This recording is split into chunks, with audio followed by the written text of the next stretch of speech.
Güneşli bir Santa Fe sabahından herkese merhaba. Baksanıza şöyle çok güzel bir hava var bugün. Dün bayağı bir yağmur yağdı. Akşam yağdı daha doğrusu. Şimdi böyle yağmur sonrası güneşli bir hava var. Çok güzel. Bugün ben Santa Fe'den Foz de Iguaçu'ya doğru yola çıkıyorum. Burada 5 gün falan kaldım. Böyle 2 gün 3 gün için geldim. Sonra işte bir şeyler oldu, uzadı falan. 5 gün 6 gün falan kaldım Santa Fe'de. Luciano beni ağırladı. Muchas gracias Luciano por todo. Thank you because it's so really nice to meet you. Yeah, it's really nice to meet you too. Pasamos muy buen tiempo juntos. Vallahi işte o bana bir şeyler hazırladı. Yiyecek içecek bir şeyler. Ben ona Türk yemekleri yaptım. Ondan sonra beraber gezdik. Arkadaşlarıyla tanıştırdı. Partiler, martiler. Vallahi çok güzeldi yani. Şimdi otobüs durağına doğru gidiyorum. Buradan şehir merkezindeki otobüs terminaline gideceğim. Oradan Parana diye bir yer var buranın. Birazcık ilerisinde bir kasaba, buraya bağlı bir kasaba. Oranın otobüsüne bineceğim. Oradan da otostopa başlayacağım. 2-3 aktarma yapacağım otostop çekeceğim yere kadar. Sonra da oradan otostopa başlayacağım. Şimdi terminale geldim Santa Fe'de. Buradan Parana'ya geçeceğim. Şöyle bir otobüsle gidiliyormuş. Bunlara Sube kart geçiyormuş yine. Buradaki toplu ulaşım kartı. Platform 10'da ya da 18'de bekleyebilirsin dedi. İkisinde de her 15 dakikada bir otobüs var dedi. Platform 10'dayım şu anda. Büyük ihtimalle bu otobüs gidiyor. Bir gelsin bakalım şoför. 10 dakika var. Yani çeyrek geçe kalkacak gibi. Saat 11 şu anda. 11:05 geçiyor. Her 15 dakikada bir otobüs var dedi. Çeyrek geçe kalkacak büyük ihtimalle. Bir 10 dakika bekleyeceğiz bakalım. Otobüse bindim. Sanırım bu normalde böyle şehirler arası yolculuk için kullanılan bir otobüs. Böyle bir tuvaleti falan var burada ama kapısı kilitli. Şu anda kullanılmıyor. Kısa mesafe için kullanıldığı için. Burada da önceden böyle kahve makinesi gibi bir şey varmış. Burada demek ki içecek servisi yapıyorlardı. Böyle en arkaya geçtim. Çantalarımı şöyle bir köşeye koyayım. Yol kapatmayayım diye. Şöyle bindik bakalım. Gideceğiz birazdan. Allah, kadın bana 10. platformdan kalkacak otobüs dedi. 10. platformda değil, 13. platformdan falan kalkıyor. Başka her 15 dakikada bir dedi. Saat 23 geçiyor. Buçukta mı kalkacak acaba, bilmiyorum ki. 15 geçe olan otobüs ne oldu? Yani ne kalktı mı ben orada beklerken? Ya da o dediği diğer platformda mıydı? Neyse artık. Hadi kalkıyoruz bakalım, 23 geçe. Ne buçuk ne 15.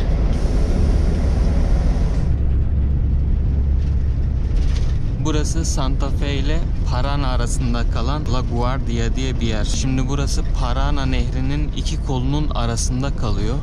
Şimdi biz nehirden bir kere daha geçeceğiz. Sonra da Parana'ya varacağız.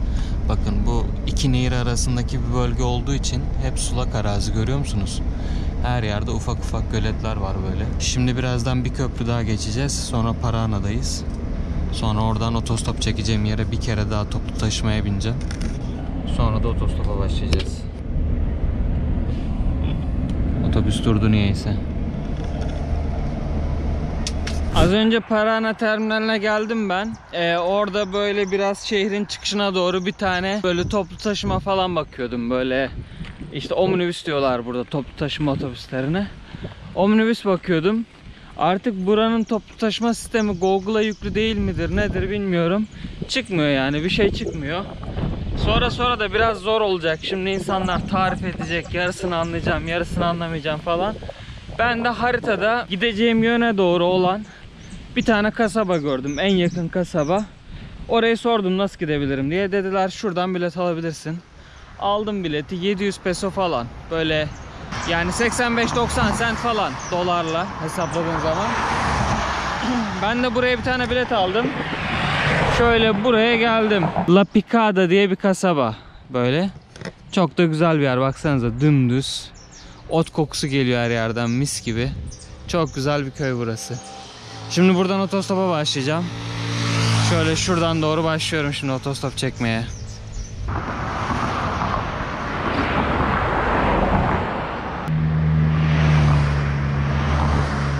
Şimdi böyle bir yerde otostop çekmeye başladım. Şöyle buraya koydum çantaları. Normalde burası tek şeritli bir yol. Yani tek şerit gidiş, tek şerit geliş bir yol. Ama şu kasabadan çıkan arabalar için buraya böyle bir tane şerit daha koymuşlar.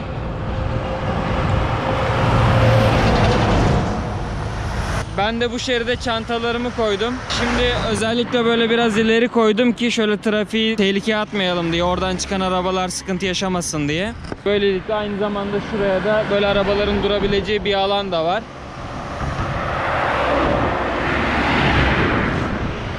Bir 15-20 dakikadır falan otostop çekiyorum. Daha kimse durmadı.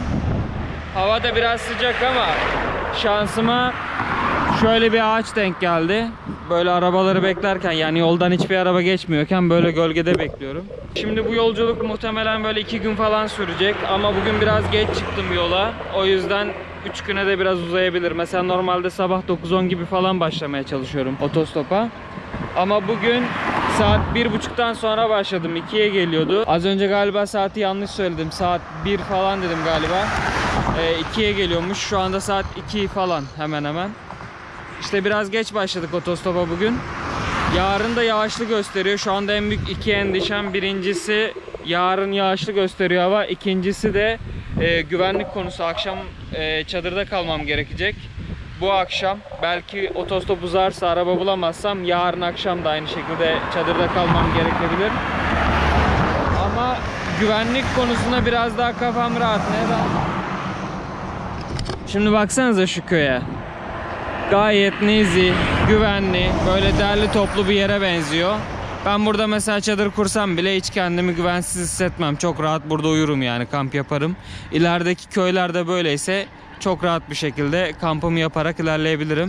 Amacım 2 gün içerisinde Posadas diye bir şehir var. Böyle biraz Foz de Iguaçu'nun güneyinde kalıyor. O şehre ulaşmak. Kaan diye bir arkadaşım var, Türk. Onunla haberleşiyoruz. Buenos Aires'te tanışmıştık. O şu anda bugün Posadas'a geçecek. Eğer ben de yarın akşam oraya varabilirsem, o da orada olursa onunla da görüşebiliriz orada. Öyle bir planımız da var. İşte Posadas'ta bir tane host bakacağım Couchsurfing'den.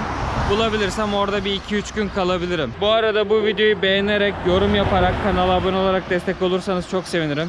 Gördüğünüz gibi böyle otostop yaparak, kamp yaparak, ülkeleri gezmeye, işte Couchsurfing'den kalacak yer bularak gittiğimiz ülkeleri gezmeye, kültürünü anlamaya ve sizlere de anlatmaya çalışıyoruz.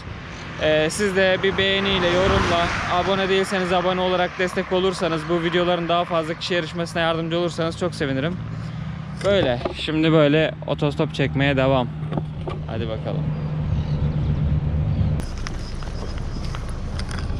Hola, muchas gracias. Baksanıza abi, böyle dümdüz tarlaların arasından gidiyoruz. Şurada buğday tarlaları var. Çok güzel. Biraz sıcak hava ama olsun.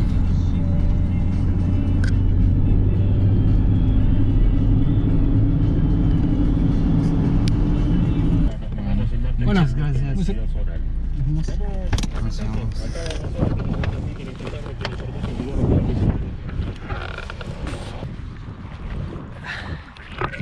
Abimiz sağ olsun. Galiba 50-60 kilometre bıraktı, bilmiyorum. Böyle 70-80 de olabilir, emin değilim. Şöyle bir yere bıraktı. Buradan böyle bir kasabaya gidiyormuş. Orada ders verecekmiş. Ne dersi dedi? Ekonomi dersleri veriyorum dedi. Şimdi buradan tekrar otostop çekeceğiz.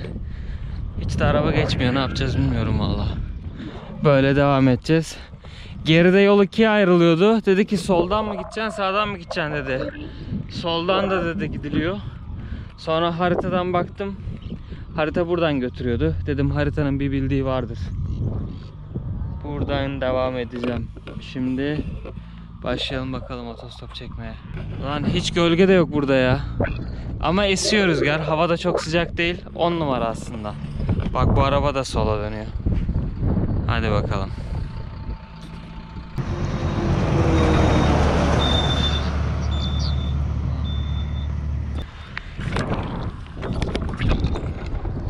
Şimdi şu tır durdu ama adam bana bir el kol hareketleri yapıyordu. Bana mı durdu yoksa durması mı gerekiyordu anlamadım. Şuraya baksanıza, burada böyle hayvanların falan çiftlik gibi bir yeri var. Otlakladığı alan. Ne kadar güzel bir yer ya. Hadi bakalım. İnşallah benim için durmuştur. Hola, buenas. Me voy a Foz de Iguaçu. Bueno, está bien.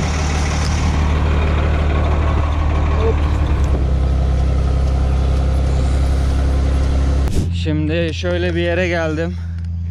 Böyle köy gibi bir yer burası. Bak beni alan abi böyle gidiyor tırıyla. O tarafa döndü. Ben de şimdi şöyle ileri otostopa devam edeceğim. Saat 6'yı geçti. Aslında gün batıyor. Aslında buralar güzel kamp için falan. İleride güzel bir yer bulurum gibi geliyor kamp için. Ama belki biraz daha şansımı denerim otostop için, bilmiyorum. Vallahi biraz da karnım aç ya. Yanıma yiyecek bir şey de almadım. Mutlaka bir yere denk gelirim diye düşündüm. Almadım bir şey. Yolda da size bir şey diyeyim mi? Bu arada abi bana 100 kilometre falan götürürüm seni dedi. 100 kilometre falan gideceğiz beraber dedi. Bu tren olmuş lan. Yanımızdan geçmişti, şuna bak. Oha. Neyse abi demişti ki 100 kilometre falan götürürüm seni demişti. Vallahi bildiğin 180 kilometre falan geldik. Ya hani yanlış hesapladı ya da bilmiyorum, bazen öyle söylüyorlar. 20 kilometre ileri gidiyorum diyorlar. Tanışıyorsun, biraz severse o zaman diyor aslında ben diyor daha ileri gidiyorum, beraber gidebiliriz falan diyor. Belki de öyle yaptı. 180 kilometre falan geldik yani beraber. Gün batmak üzere şu anda, akşam saat 6'yı geçti. Şurada bak bir yer var aslında. Belki orada yiyecek bir şeyler vardır ya. Bir bakalım hadi.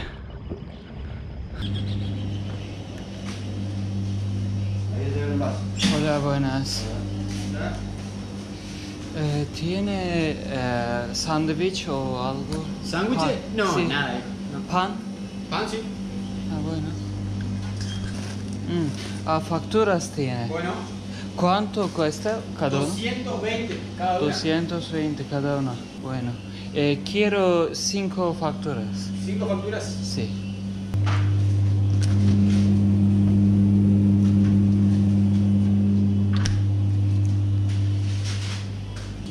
$1500. 1500. 1500. Pero 200. 220 cada factura. 20 cada Dijiste una. 5. 5. Ajá, y esta 400. Ah, disculpa, me olvidé agua, disculpa. ¿De dónde sos? Soy de Turquía. Turquía. Sí. ¿Hasta cuánto abierto?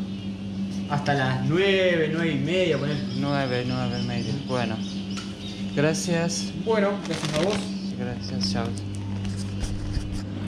Şimdi şöyle fakturas denen böyle buradaki şekerli hamur işlerinden aldım 5 tane.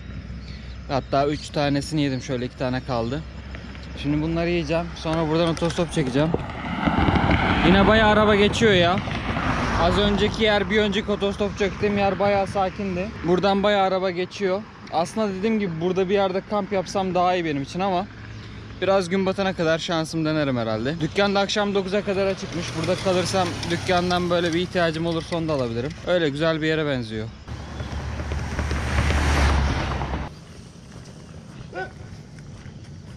Burada yol boyunca birkaç tane böyle kiosko gibi böyle küçük büfe tarzı marketler varmış. Şimdi şurada bir tane daha vardı. Meyve falan da satıyor. Orada abiye gittim, dedim abi dedim ya böyle böyle ben dedim otostopla Foz de Iguaçu'ya gidiyorum dedim. Burada otostop çekeceğim dedim. Araba bulamazsam şurada dedim şu ağaçların arkasına kamp yapabilir miyim dedim. Tabi tabi dedi, yapabilirsin, ne demek dedi, sıkıntı olmaz dedi. Dedim güvenli mi burası, bir sıkıntı olur mu dedim. Burada dedi kimse bir şey ellemez dedi, çok rahat, bir sıkıntı olmaz dedi. Vallahi çok da tatlı bir insandı. Dedi ki şu ileride dedi, ki az önceki tırcı abi de aynısını söylemişti. Dedi ki orada dedi yol ayrımı var. Orada otostop çekersen daha rahat bulma şansın var dedi. Bir orada şansını dene dedi. Araba bulamazsan yine gelir burada kampını yaparsın dedi. Tabi biraz da aslında çekiniyor. Kurtulmak istiyor yani. Araba bul git demek istiyor aslında da. Ama çok da tatlı bir insan. Bakalım işte. Şimdi oraya doğru gidiyorum otostop çekmek için. Aslında şu saatten sonra çok gereksiz. Burayı da sevdim ben ama yine de bir deneyeceğim işte. Abi şuraya baksanıza bak. Buenos Aires'ten çıktım. Rosario'ya gittim 300 kilometre. 300 kilometreden de fazla. Rosario'dan çıktım Cordoba'ya gittim. Nereden baksanız 400 kilometreye yakın. Cordoba'dan Santa Fe'ye geldim, yine bir 400 kilometre falan. Santa Fe'den buraya kadar nereden baksanız 300 kilometreye yakın geldim. Gittiğim bütün bu yol daha hala dümdüz her yer. Yani tepe çıkmadım, tepe aşmadım desem yeridir yani. Dümdüz.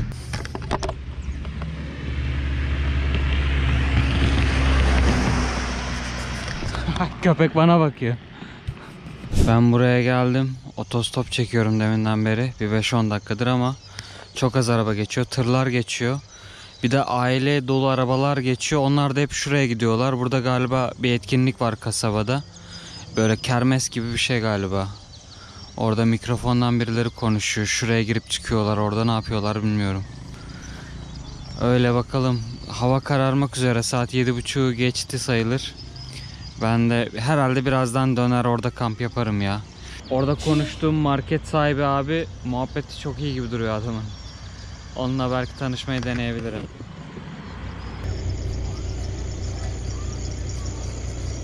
Demin ben şurada otostop çekerken bir kız geldi yanıma, bir şeyler dedi, anlamadım. Dedi kaç dakikadır buradasın? Dedim 10 dakika 20 dakika oldu dedim. Ha peki falan dedi. Sonra baktım o da otostop çekiyor gelen arabalara. Dedim nereye gidiyorsun? İşte bir yer ismi söyledi, anlamadım. Dedim ne kadar uzakta burada? 20-30 kilometre falan dedi. 30 kilometre dedi pardon. Ondan sonra dedim ki orada dedim kamp yapacak uygun yerler var mı dedim. Var dedi. Ondan sonra durduk şimdi, işte ne yapıyorsun dedim, buraya çalışıyor musun dedim. Yok dedi, okuyorum dedi. Benim yaşadığım yerde okul yok, buraya okula geliyorum dedi. Ha iyiymiş dedim. Sonra bir sessizlik oldu böyle. Biraz otostop çektik. Sonra düşündüm şimdi, bir de arabalar büyük ihtimalle duracak çünkü hep aileler geçiyor. Aileler o kızı alır, tamam mı? Alacaklar belki de, ben varım diye almıyorlar, anlıyorum şimdi. Bir de burada herkes birbirini tanıyordur zaten büyük ihtimalle, küçük yer ya. Ondan sonra ben de işte zaten hava karardı, baksanıza hava kararmak üzere. Hem dedim kızın kısmetini kapatmayayım, hem de gideyim yavaştan. Bu saatten sonra hava karardıktan sonra gideceğim yerde de çadır kuracak yer bulmak zor olacak zaten. Dedim en iyisi geleyim buraya kurayım çadırımı, geri döneyim. Kıza tam dedim ki ben dedim gidiyorum çadır kuracağım şu ileri, sabah devam edeceğim otostop çekmeye dedim. Aa tamam dedi. Tam o sırada geçen araba elimizi bile kaldırmadan şak diye durdu. O kızı aldılar gittiler. Ben de işte döndüm şey yapacağım, kamp yapacağım. Neyse işte anlayacağınız, şimdi dönüyorum. O deminki yerde kamp yapacağım. O markete giderim. Abiden bir internet isterim. İnşallah interneti vardır. Ondan sonra belki yiyecek bir şeyler alırım. Gerçi yedim, daha yeni yedim. Fakturas yedim ama belli olmaz. Belki yine acıkırız. Zaten erken şu anda, acıkırım büyük ihtimalle. 10'a kadar açıkmış zaten abi. Abiyle sohbeti tutturabilirsem güzel. Belki biraz konuşuruz, vakit geçer de. Abi biraz aslında iyi bir insan, iletişime açık ama bir tık çekiniyor gibi geldi bana. Bir bakacağız durumlara. Şansımı zorlayacağım. Şöyle gidiyorum çadır kurmak için.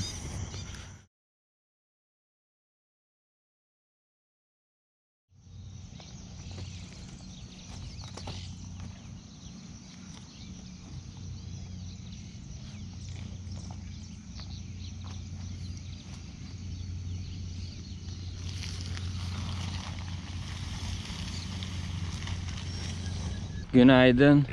Dün gece şurada kamp yaptım. Şimdi şöyle yola doğru çıkıyorum yavaş yavaş. Sabah şu anda saat 7 falan. 7'ye doğru geliyor. Erkenden uyandım. Sıcakta çadırı toplamak zor olmasın diye. Hem de akşama varayım diye. Baksanıza böyle birazcık bir bulut var. Çok güzel şu anda aslında. Ne sıcak ne soğuk. 10 numara bir hava var. Şurada o abinin bakkalı var. Dün akşam gittim oraya.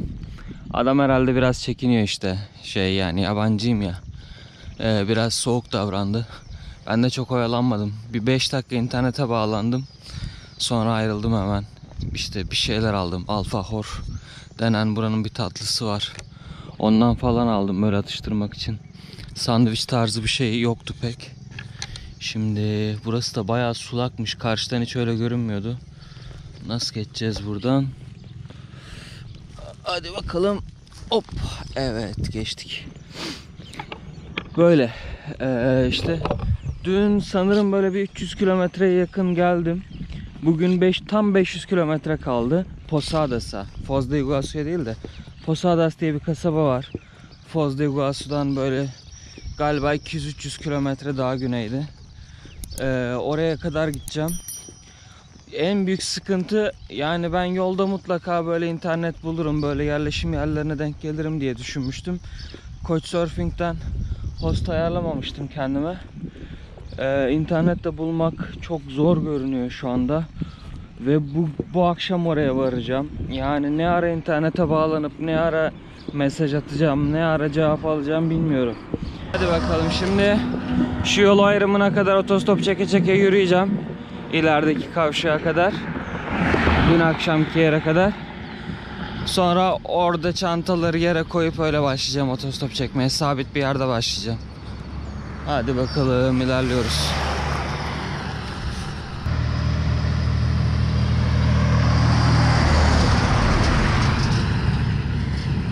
Şimdi burada böyle yol ayrımında abiler bir şey satıyorlar. Şöyle büyük bir yufka gibi bir şey var. Artık gözleme gibi bir şey mi anlamadım. Hay algún cosa adentro de la torta? Sí. No, nada. Solo Solo la torta, sí. bueno. İşte böyle bir şey satıyorlarmış. Şimdi ondan alacağım. Onunla bir kahvaltı yapacağım. Sonra da yola devam edeceğim. İçinde bir şey yokmuş. Şuradan otostop çekeceğim birazdan. Şimdi şöyle bir ekmek yapıyorlarmış. Böyle yufkanın biraz kalın versiyonu. Ondan aldım. Onu yiyorum. Havaya baksanıza abi, şu an çok berbat. Kararıyor gittikçe. Hadi bakalım, inşallah yağmur falan başlamadan bir araba bulacağım. Bu arada biz orada bu ekmeği hazırlarlarken bir grup insan, genç insan şu ileride otostop çekiyordu. Sordum, ya dedim, bu arkadaşlar nereye gidiyor? Kim bunlar? Öğrenci mi dedim. Okula mı gidiyorlar dedim. Evet, okula gidiyorlar ama dedi bunlar öğrenci değil, öğretmen dedi. Nereden geliyorlar, nereye gidiyorlar dedim. Bazısı dedi 50 kilometre şu taraftan geliyor. Bazısı 80 kilometre bu taraftan geliyor. Bazısı dedi 30 kilometre şu taraftan geliyor. Buraya kadar geliyorlar, buradan tekrar otostop çekiyorlar dedi. Her gün sabah 120 kilometre ve akşam 120 kilometre, böyle sabah akşam otostop çeken var içlerinde dedi. Düşün dedi, akşam dedi 5'te işten çıkıyorsun dedi, kaçta eve varacaksın falan dedi böyle. Sabah dedi hani işe yetişecek mi yetişemeyecek mi falan. Ve bayağı, ama bir grup 7-8 kişi otostop çekiyordu orada.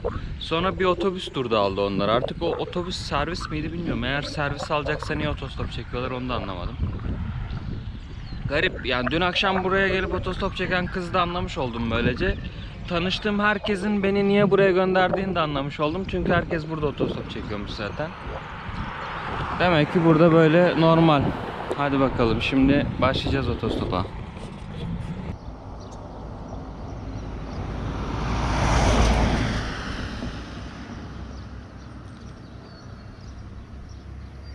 Az önce bir tane kamyonet aldı beni. Böyle bir kamyonetin arkasında geldim. İşte kapalı bir alanda. O yüzden video çekemedim. 30 kilometre ileride şöyle bir kasabaya getirdi beni. Şurada bir tane fırınları varmış.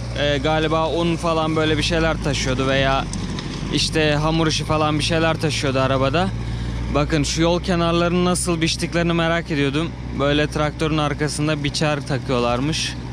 Öyle biçiyorlarmış. Yol kenarlarında hep böyle çimler genelde çok düzenli oluyor. Ben de merak ediyordum nasıl biçiyorlar bunları diye. Herhalde diyordum ellerinde acaba işçiler böyle ellerindeki biçerlerle falan mı yapıyorlar falan diye, de çok daha profesyonel traktörle yapıyorlarmış. Bunu da öğrenmiş olduk. Hola, buenas. Me voy a Posadas.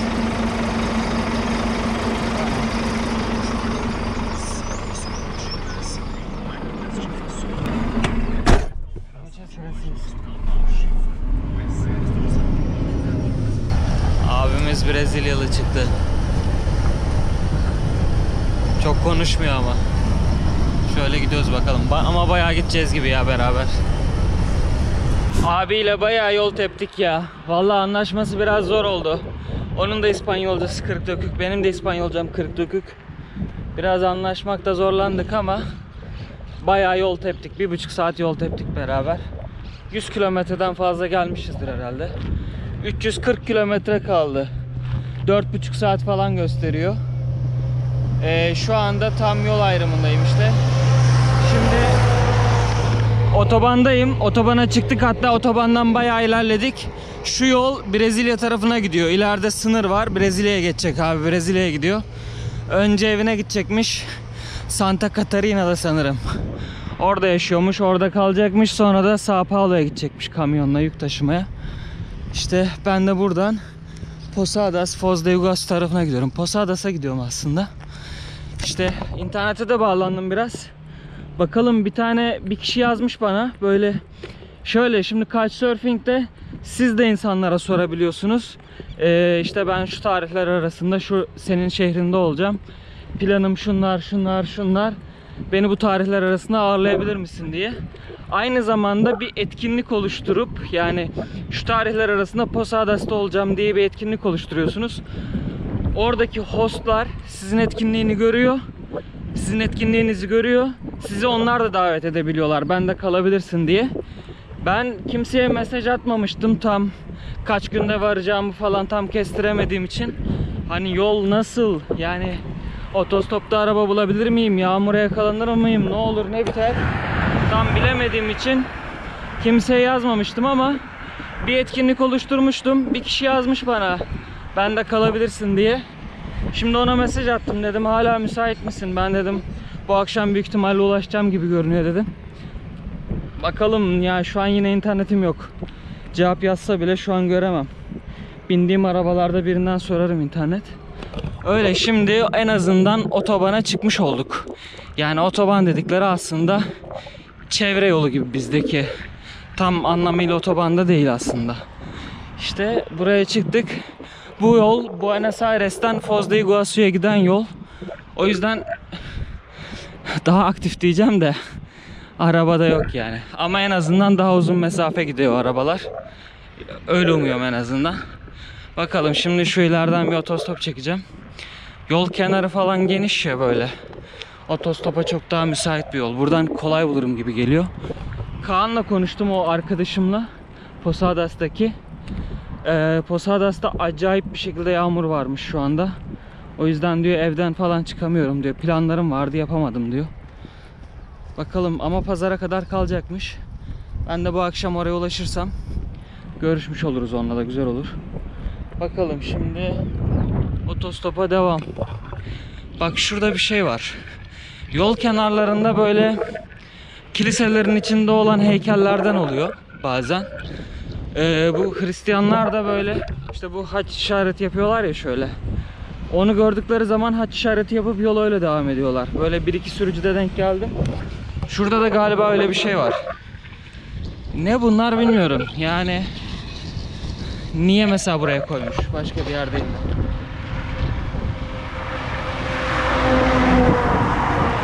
Böyle devam ediyoruz, hadi bakalım. Posadas hedef 350 kilometre, 340 kilometre. Hadi bakalım. Şimdi normalde bu yol ileride başka bir yolla birleşiyor. Orada otostop çeksem aslında daha iyi olur. Daha çok araba denk gelir, ama burada otostop çekiyorum çünkü iki sebebi var. Birincisi, hava biraz kapalı. Ne zaman ne yapacağı da belli olmuyor. Bazen birden yağmur koyulabiliyor. O yüzden şöyle köprünün altında durdum ki yağmurdan korunabileyim diye. İkinci sebebi de, en azından buradan az araba geçse de böyle yavaş geçiyorlar. O yüzden durma ihtimali daha yüksek oluyor. O yüzden böyle burada otostopa başladım. Hadi bakalım. Rastgele.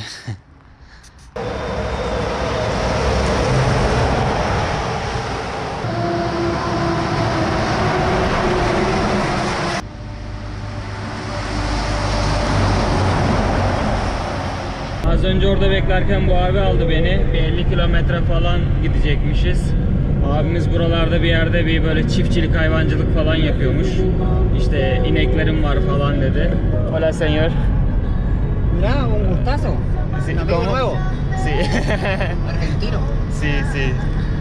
Böyle gidiyoruz abimizle. Şurada böyle ormana benzer bir şey var, garip. Garip değil aslında, orman.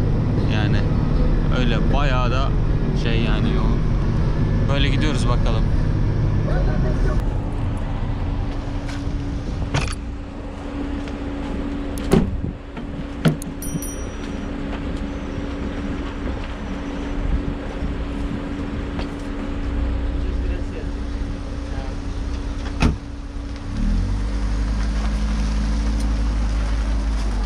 Abimiz tam 40 kilometre falan getirdi beni.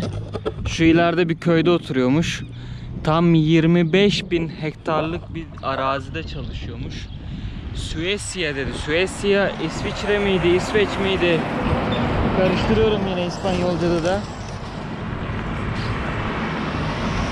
Oralı bir tane adamınmış bu arazi, bu çiftlik.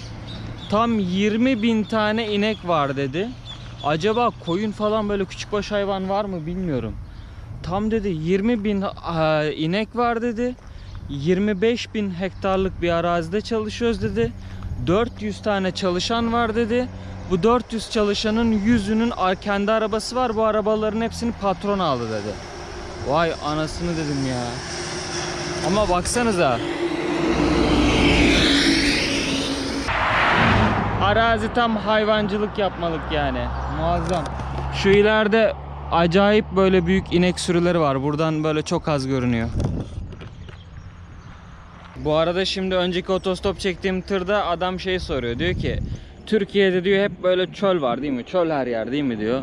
Dedim yok dedim yani çöl falan değil. Diyor nasıl diyor. Ya ben öyle zannediyordum diyor. Ya dedim bak bizim Türkiye'de dağlar da var dedim. Böyle işte ormanlar bilmem neler. Dedim Güneydoğu'ya git. Dağlar var ama hani orman yok. Dedim güneye veya batıya git dedim. Oralarda işte dünyanın en güzel plajları var. İç Anadolu'ya git dedim. Ovalar kocaman aynı bura gibi dedim. Şaşırdı, oha diyor, harbiden öyle mi diyor. Öyle dedim yani. Sonra az önce bu beni alan en son abi,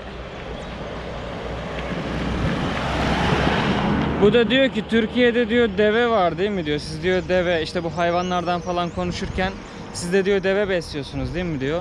Yok dedim Türkiye'de deve de yok, çöl de yok dedim.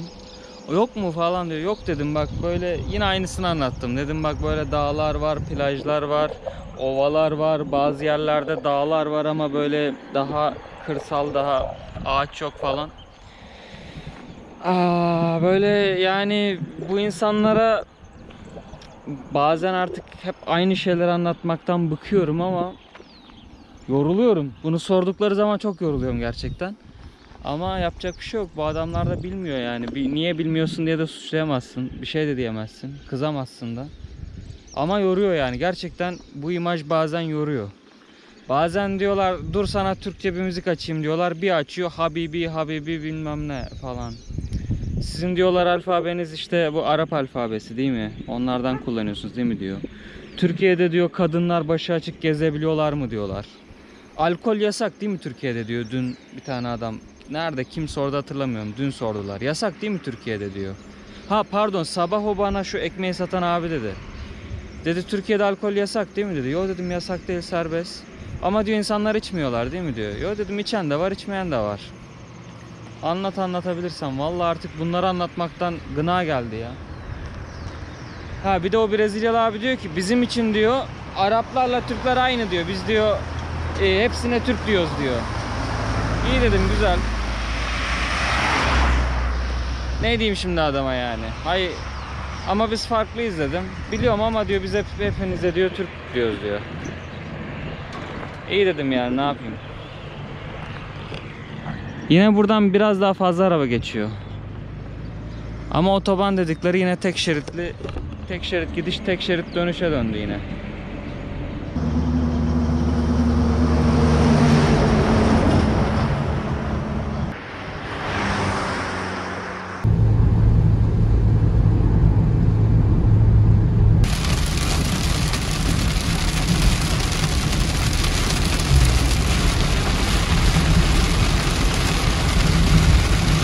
Şu araç aldı beni. Posadas'ın yakınına kadar bırakacak. Şu an böyle benzinlikteyiz. İnanılmaz bir yağmur ve fırtına başladı. Şu an hatta bu azalmış hala. Az önce inanılmaz yağıyordu yani. Silecekler yetişmeyecek neredeyse. İşte 2 gündür korktuğum şey de buydu. Ama Allah'tan hani şeye denk gelmemiş oldum. Otostoptayken böyle bir yağmura denk gelmemiş oldum. Posadas'a kadar. Posadas'ın yakınına kadar bırakacak. Oradan da büyük ihtimalle bir otobüse falan atlarım. Yani eğer böyle yağıyorsa otostop falan çekilmez yani.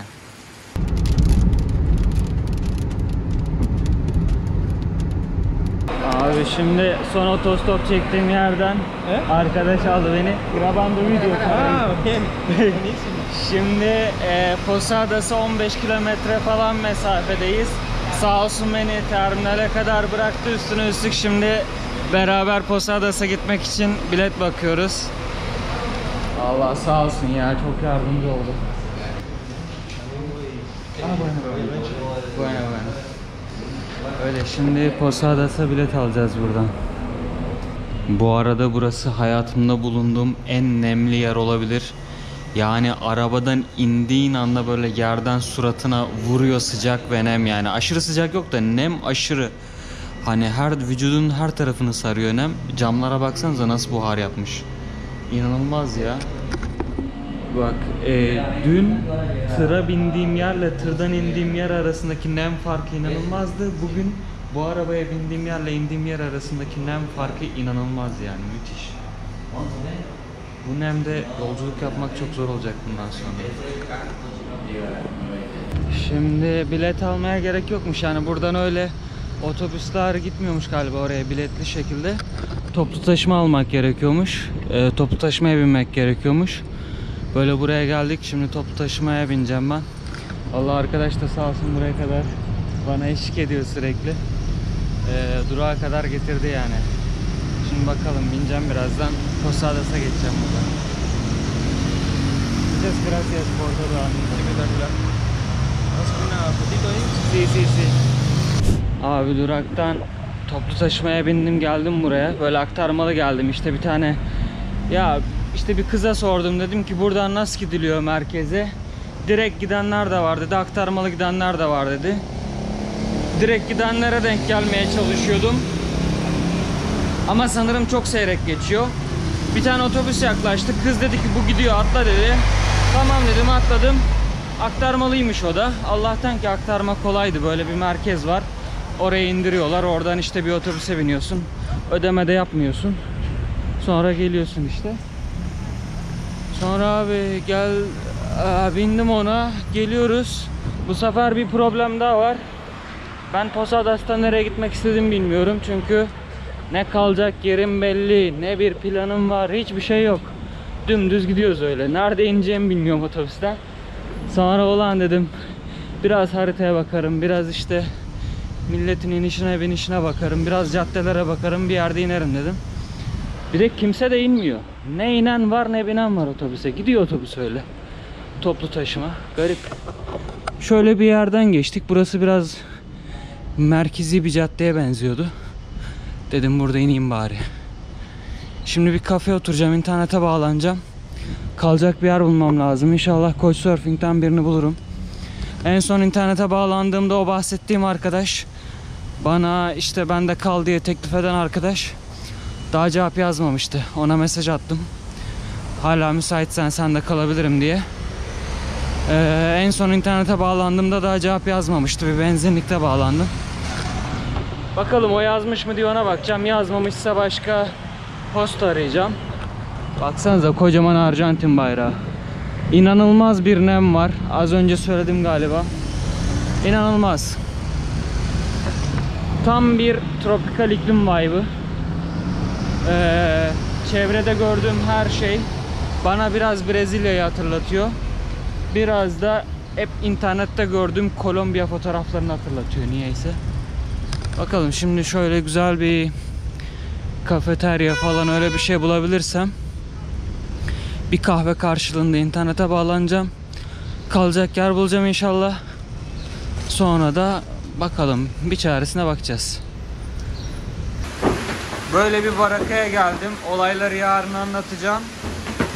Abi inanılmaz bir fırtına kopuyor. Şu anda böyle bir yerde kalıyorum ben.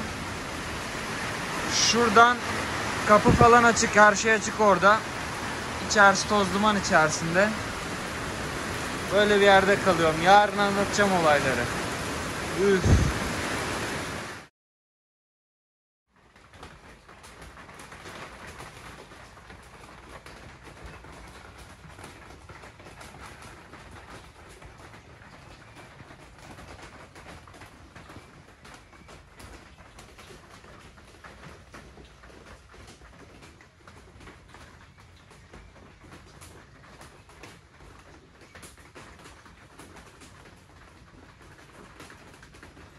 Herkese tekrardan merhaba.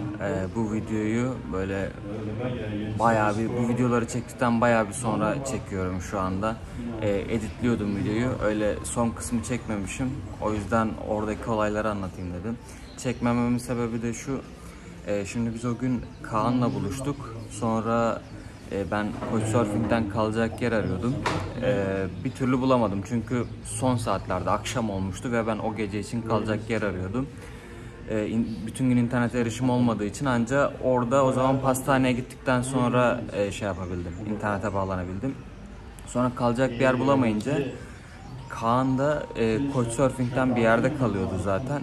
Evinde kaldığı kişiye rica etti. Benim böyle bir arkadaşım var, o da bizde kalabilir mi diye. Adam da sağ olsun kabul etti. Oraya gittim işte. Kaldığı yerde böyle köy gibi bir yerdi ve böyle bahçe şeklindeydi. Ve bahçenin her köşesinde birer oda vardı. Böyle adamın kendi yaptığı odalar. İşte böyle baraka gibi ahşaptan falan, bir tanesi mutfak, bir tanesi öyle bir oda, bir tanesi kendi yaşadığı yer, bir tanesi tuvalet, bir tanesi banyo falan gibi. Böyle arsanın içine yayılmış adam, böyle tek tek ayrı ayrı odalar yapmış. Öyle bir yerde kalıyorduk.